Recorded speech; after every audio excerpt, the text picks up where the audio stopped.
Century, মাইলফলক, বৃষ্টি, Pfeiffer, মিরপুরে বাংলাদেশ বনাম পাকিস্তানের টেস্টে দেখা গেল সবকিছুই। তৌফিক ওমর এবং ইয়াসির হামিদের পর তৃতীয় পাকিস্তানি ব্যাটার হিসেবে বাংলাদেশের বিপক্ষে অভিষেক করেই সেঞ্চুরি পেয়েছেন আজান ওয়াইস।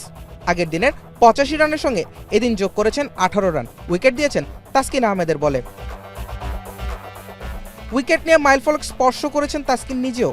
মাত্র তৃতীয় বাংলাদেশি পেসার হিসেবে টেস্ট ক্রিকেটে নিয়েছেন 50 উইকেট, সেটাও 2009 সালে সাদাত হোসেনের পর প্রথম হিসেবে। সকালের সেশনটাও বাংলাদেশের পক্ষে নিতে কাজ করেছেন তিনি। ফিরিয়েছেন পাক ক্যাপ্টেন শান মাসুদকেও। পাশ থেকে মেহেদী হাসান মিরাজ ফিরিয়েছেন সৌদ শাকিল এবং আবদুল্লাহ ফজলকে। 0 রানে ফিরতে পারতেন সালমান আলী আগা। উইকেটের পেছনে ক্যাচ দিল তাসকিন করেছেন নো বল। জীবন পেয়ে রিজওয়ানের সঙ্গে সালমানের জুটি 119 রানের, দুজনেই পেয়েছেন 50। সফরকারীরা স্বপ্ন দেখছিল লিডের। তবে চা বিরতির আগে রেজওয়ান ফেরেন তাইজুলের বলে, সেটাই স্বস্তি এনে দেয় বাংলাদেশকে। বৃষ্টির কারণে প্রায় 2 ঘন্টার বিরতি শেষে নাহিদ রানা ফেরান সালমান আগাকেও।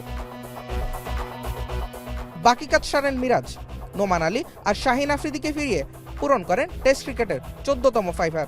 পাকিস্তান অল আউট 386 রানে। 27 রানের লিড নিয়ে খেলতে নেমে বাংলাদেশের 2 ওপেনার দিন পার করেছেন কোনো বিপদ ছাড়াই। দলের স্কোরবোর্ডে যুক্ত হয়েছে 7 রান, লিড 34 রানের। কাল টেস্টের চতুর্থ দিনে বড় লিড নেয় বাংলাদেশের লক্ষ্য। তবে সেই রান করার কাজটা মিরপুরের উইকেটে কতটা সহজ হবে সেটাই দেখার বিষয়। জুবায়ের আহমেদ, এখন, ঢাকা।